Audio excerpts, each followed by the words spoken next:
Hey BookTube, this is Friday Reads.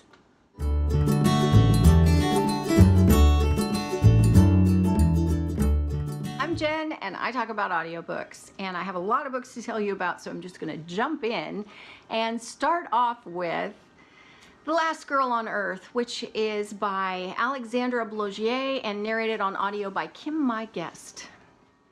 This book has some problems.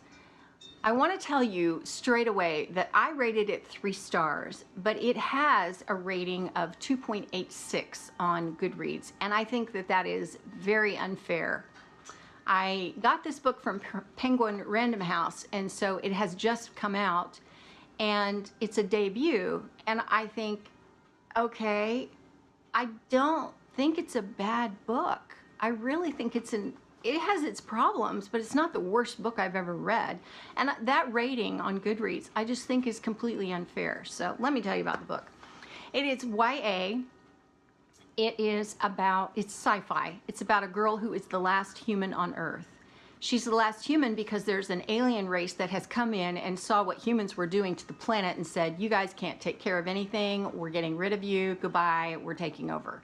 So there is a man who is sympathetic to the plight of the humans and feels like that they shouldn't be all done away with. So he adopts this baby and raises her as an alien. I think they're called Andalusians. So he raises her as one. And so the story is basically how she lives in fear of being discovered and has to prove herself essentially to be as good or better than those around her. And ultimately, I think this is a very sweet little romance. And so the trouble here, I think, is that the people that expected a sci-fi book wanted that and didn't get that. They got romance. And then the people that wanted romance got sci-fi. So overall, it was just, you know, this author was never going to win because she didn't make it clear which way the book was going to go in terms of genre. There are also a lot of other problems with the book in that the world building fell way short. She didn't really explain a lot of things. She would throw things out there, but she wouldn't really answer what questions that they brought up. It was very fast-paced. So that was, I think, the problem. Nothing got really addressed in any kind of depth, including the characters. So, okay, this book has a lot of problems. On the other hand, it was a decent story. I would have called it middle grade, actually, if the romance hadn't progressed quite to the point where it did. If she had toned that down, I think it would have been a great middle grade book. But while all of those things are true, I just don't think it was that bad. I don't think it deserves a 2.86 rating. Okay, now let's move on to the narration. Kim Mai Guest is the narrator, and Kim Mai Guest is an incredibly talented woman. She, her expression, her emotion, just the general way that she interprets the story is so good. She's so spot on with all of the things that make a narrator a great narrator. You don't get pulled out of the story. She's just really good at what she does. She's a good voice actor. But she has a very high-pitched voice, which means that she's perfect for a lot of YA novels where you have a young girl, because she sounds like a young girl. She sounds like a little girl. And I think she can deepen the pitch of her voice somewhat, but for the most part, my problem with her when I hear her is that she doesn't always match up with the personality of the character, and especially an older YA character. I don't think that it always works. Her natural voice just doesn't always work for that. So in this case, I felt like the main character was a lot grittier and probably could have been better cast in terms of the narration.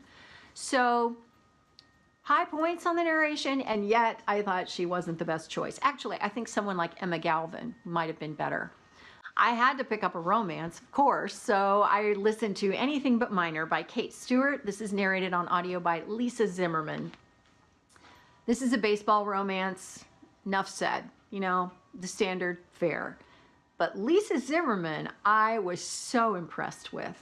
I had never heard of her. And so I didn't know, you know, I'm always iffy on a new narrator, thinking, I don't know if they're going to be able to pull this off. So boy, I was so pleasantly surprised. This book is written from two points of view, like a male point of view and then a female. And normally a publisher will get two different narrators, a male narrator and a female narrator. That is just pretty much the common thing. Not here. Lisa did both voices of the two main characters. And I was so surprised because she pulled it off.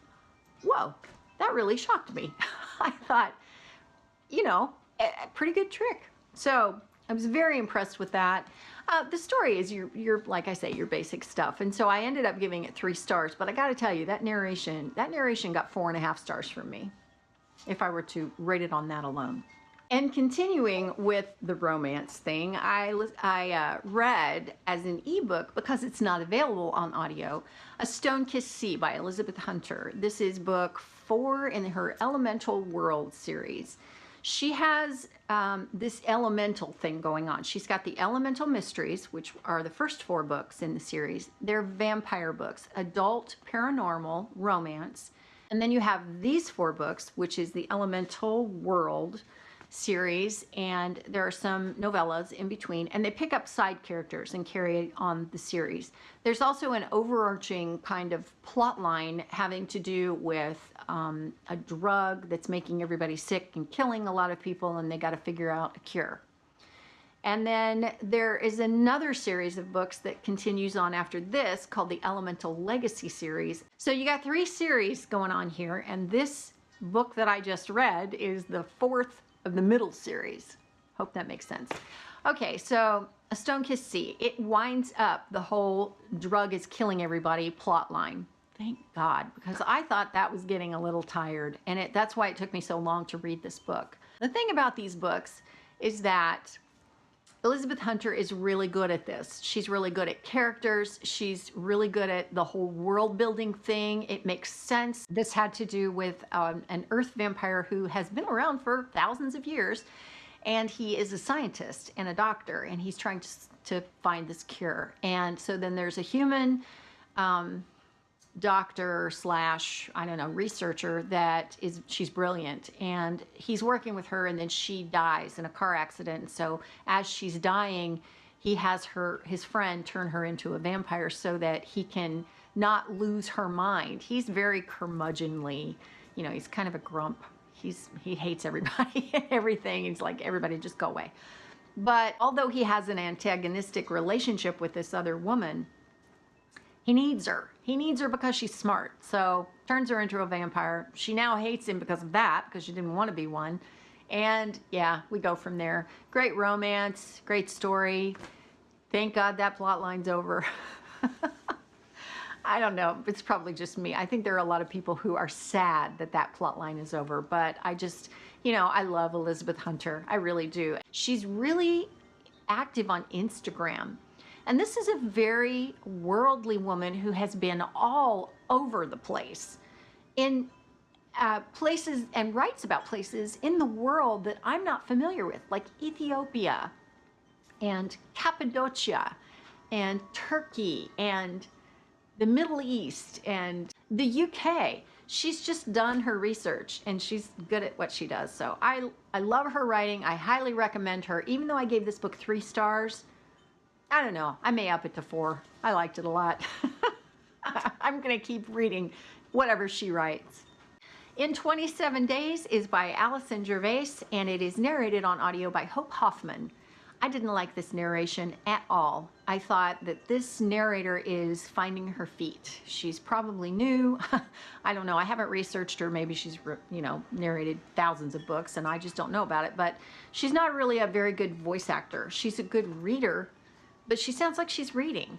And one of the telltale signs of that in a narrator is that their voice will go down at the end of a sentence. So they'll read a sentence, and then they'll read the next sentence, and then they'll read the next sentence. And then maybe they get really animated when they go to dialogue, but then they'll read the next sentence and the next sentence. You know, I hate that. I really do. It's like, I don't want you to read to me. I want you to interpret the story for me. So yeah, I'm very impatient with that. It's what happens when you do nothing but listen to audiobooks. You get very picky about your narrators. So obviously, I put this aside and did not listen to the audiobook, but I wanted to read the story, so I picked it up on my iPad. And I liked it a lot. It's about, it's YA contemporary about a girl who has a classmate that dies. He kills himself, commits suicide, and so she goes to his funeral. And when she's coming out of the funeral and getting ready to go home, someone approaches her. It's a very precarious looking guy, and he's actually deaf. And he says, I will give you 27 days to change this kid's mind and talk him out of killing himself. And so he has her sign a contract, and so things go from there. The beauty of the story is that, first of all, it's a friendship, not a romance. And second of all, it's about not just her changing his mind, but she benefits from it as much as he does. She's a great character. He's a pretty good character too. The whole way that it happens is very well done. I really liked it. I think this is probably one of those underrated stories that's really good YA. Really good YA contemporary. I will say this, there is a character thrown into the plot that is completely extraneous. Did not need to be there. I know why this character was there, and it was just to create some more conflict in the plot, but I just didn't think it was necessary. I think, I don't know, the author could have achieved a more authentic story by just leaving that out and letting events happen as they did without this extra character causing them, and it would have been fine. So that was my only complaint with it. I gave it 3 stars. I really think it's worth about 3.5. I think it's decent YA. I've been waiting a while to read Exit Pursued by a Bear by E.K. Johnston. On audio, this is narrated by Jorjeana Marie, and I'm glad I finally picked it up. This is YA contemporary set in Canada about a cheerleader who goes to cheerleading camp. And let me make the point that she's from a town where cheerleading is everything. It's not just, ooh, yay, I'm a cheerleader. It's not like that. It's serious business. And so this girl goes to this camp, and she is at a party thing that they're having, like a dance, and somebody gives her a cup full of punch that's drugged, and then she's raped and found, and it goes from there. She does get pregnant, and so the narration is excellent. Jorjeana Marie is one of my favorites. I just like her voice. She does it all right. She's like Kim Mai Guest in that way. She does it all right. Her expression is great. Her emotion is great. You always get exactly the right sense of the story. When you get to the end, you think, man, yeah, that was good. And it's because of Jorjeana Marie. So I really like her as a narrator. So high marks there. But I have to say that this book read like a journal. Or a news story, or like someone who is doing a human interest piece on this thing that happened, this event. And so for that reason, I didn't like that. It wasn't what I expected. It was interesting, but the emotion was just kind of removed, you know? I mean, you got a sense of what this girl was going through, but you didn't identify with her. Like, you didn't sympathize with her. So, yeah, I just didn't feel right to me. So I ended up giving it 3 stars because I think for what it is, it's good, but it's not what I thought it was going to be. So, yeah. And lastly, I listened to Destiny of Dragons by Jack Campbell. This is narrated brilliantly, as usual, by MacLeod Andrews, who can do no wrong, in my opinion. The guy is just really good at his job. He is a completely fantastic narrator. And I don't care what it is he's doing, he just brings it to life like nobody's business. So love him, love that narration. This is the 3rd and final book in a trilogy that is a follow-up trilogy to a series called The Pillars of Reality. That's a 6-book series, and this Legacy of Dragons series that followed it up is all about the daughter of the 2 main characters in the first series. So this winds up kind of a plot line that's a little bit weak, I think, but it was good. I love the world. I'll read whatever comes next in the world. I love the world, so yeah. I didn't like the main character, and I sure didn't like the other main character. They have a bit of a romance going on, but it's just completely so out of whack because this main character, her name is Kira, she's just kind of a brat. And I think the trouble here is that Jack Campbell really was striving to paint a strong, confident, capable female. And he ended up with a bratty girl that didn't always make the right decision, but everybody else kind of just let her get away with it. You know, especially the love interest. And he's just such a doormat. It just wasn't fun to read about. I like the world. I like the stuff that happened. They kept trying to, get killed and have to escape. And, there are magical things that are happening. And, Kira is a combination of her dad, who is a mage and does magic, and her mom, who is a mechanic and does steampunk, science. So she's having a bit of a, split personality thing going on, but she's such a pain that I didn't like her very much. So I only gave this book 3 stars for that reason. I think that on the merits of the world and the series and what's come before it, it's worth reading, but I sure didn't like it as much. So that was last week. And currently I am listening to Artemis by Andi Weir. Andi Weir wrote The Martian, which of course got a whole lot of buzz, and then it was made into a movie, and it's an incredibly good book. And yeah, if you haven't read it, why not? What are you doing with your life? Artemis is a novel about a woman who lives in a city on the moon called Artemis. And so it is narrated on audio by Rosario Dawson, and this is hilarious. It's fun. It's fast-paced.